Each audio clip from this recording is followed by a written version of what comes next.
Shalom sahabat Mitra Rema. Hari ini tanggal 22 Juli 2021, kita akan sama-sama mendengarkan firman Allah yang terambil dalam kitab Yesaya 49 ayat 16 yang berkata demikian, "Lihat, aku telah melukiskan engkau di telapak tanganku, tembok-tembokmu tetap di ruang mataku." Demikianlah firman Tuhan, dan firman ini sama-sama akan saudara dan saya renungkan di hari ini 22 Juli 2021 yang saya beri judul Pelukis Kehidupan Kita. Saudara-saudara yang saya kasih dalam Tuhan Yesus Kristus, firman yang saya bacakan tadi adalah benar-benar pernyataan Tuhan untuk membuat saudara dan saya lihat bahwa Tuhan telah melukiskan kita di telapak tangan Tuhan. Jadi Tuhan adalah pelukis kehidupan kita. Nah, kita mau lihat tentang lukisan yang ada di tangan Tuhan. Kita dilukiskan di tangan Tuhan, itu memberi beberapa makna bagi saudara dan saya. Yaitu yang pertama, Tuhan tahu tentang segala kehidupan saudara dan saya. Di ayat tadi Tuhan bilang, aku telah melukiskan. Jadi lukisannya finish. Lukisan kehidupan saudara dan saya itu sudah selesai, ada di tangan Tuhan. Tinggal Tuhan membuat itu terjadi dalam kehidupan kita. Artinya Tuhan tahu segala yang terjadi dalam kehidupan saudara dan saya. Tuhan tahu masa lalu kita, ada di lukisan kehidupan kita di tangannya. Tuhan tahu apa yang terjadi di masa sekarang bagi kita. Tuhan juga tahu apa yang akan terjadi dalam kehidupan kita di masa yang akan datang. Dan ini mau dikatakan buat saudara dan saya bahwa tidak ada sesuatu pun yang terjadi dalam kehidupan kita tanpa seizin Tuhan. Karena apa? Karena semuanya sudah Tuhan lukiskan di telapak tangan tentang kehidupan kita. Kita hanya perlu menjalaninya, kita hanya perlu bersyukur. Yang kedua, saudara harus tahu bahwa ketika Tuhan melukiskan kita di telapak tangannya, ketika seluruh kehidupan kita terlukis di telapak tangannya, itu membuktikan bahwa Tuhan tidak akan pernah melupakan kita. Bayangkan Tuhan melukiskan kita di telapak tangannya. Tidak mungkin kan Tuhan melupakan tangannya. Kalau Tuhan melupakan tangannya, otomatis telapak tangannya juga dilupakan. Tapi tidak mungkin, jangankan Tuhan, saudara dan saya pun tidak mungkin akan melupakan telapak tangan kita atau tangan kita kan.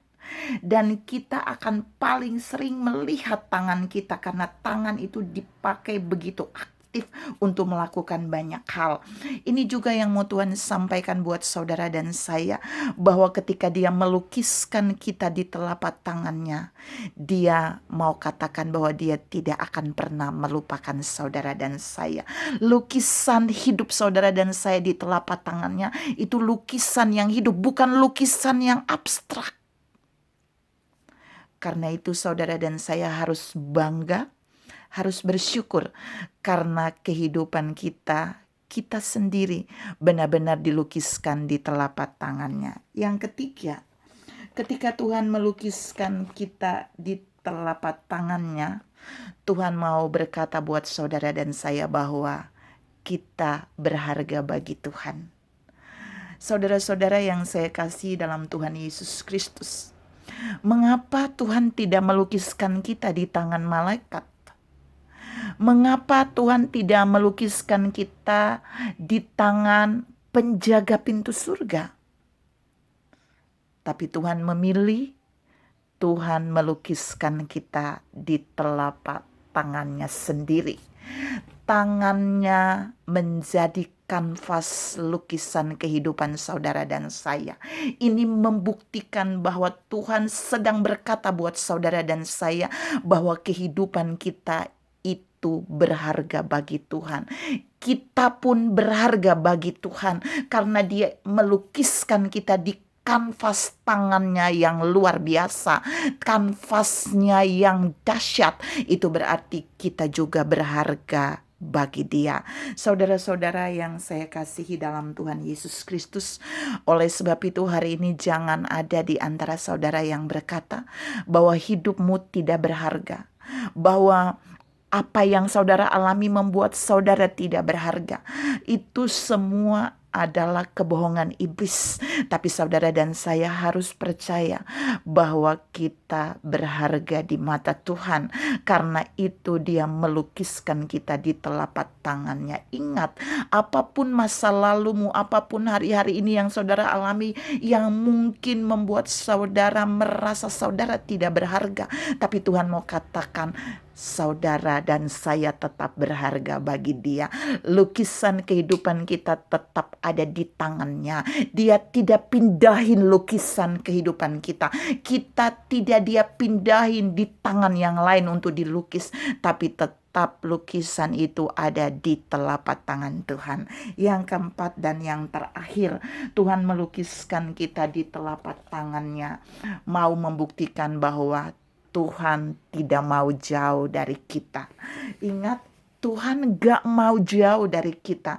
Tuhan kan bisa lukiskan kita di tembok surga, yang sewaktu-waktu bisa Tuhan lihat. Yang kalau Dia masuk ke ruangan itu bisa Dia lihat, tapi itu tidak Dia lakukan. Dia mau melakukan, Dia melukiskan kita di telapak tangannya, sehingga di mana Dia berada di sana Dia bisa begitu dekat dengan saudara dan saya. Tangan itu bagian dari tubuhnya. Itu berarti lukisannya yang menaruh kita di telapak tangannya membuktikan kita bagian, kehidupan kita adalah bagian yang dekat dengan Tuhan. Oleh sebab itu Tuhan mau bilang buat saudara dan saya bahwa Dia mau tetap dekat dengan kita. Karena itu Dia melukiskan kita di telapak tangannya. Saudara-saudara yang saya kasih dalam Tuhan Yesus Kristus, 4 poin ini mau mengajar saudara dan saya bahwa kehidupan kita adalah kehidupan yang luar biasa. Kita pun adalah pribadi yang luar biasa yang dilukiskan Tuhan di telapak tangannya. Oleh sebab itu, mari bangga dengan hidup saudara dan saya. Mari bangga dengan apa yang Tuhan kerjakan di dalam saudara dan saya. Mari bangga karena Tuhan mau selalu dekat dengan kita. Tuhan memberkati saudara berlimpah. Salam menjadi objek lukisan Tuhan yang berharga. Amin.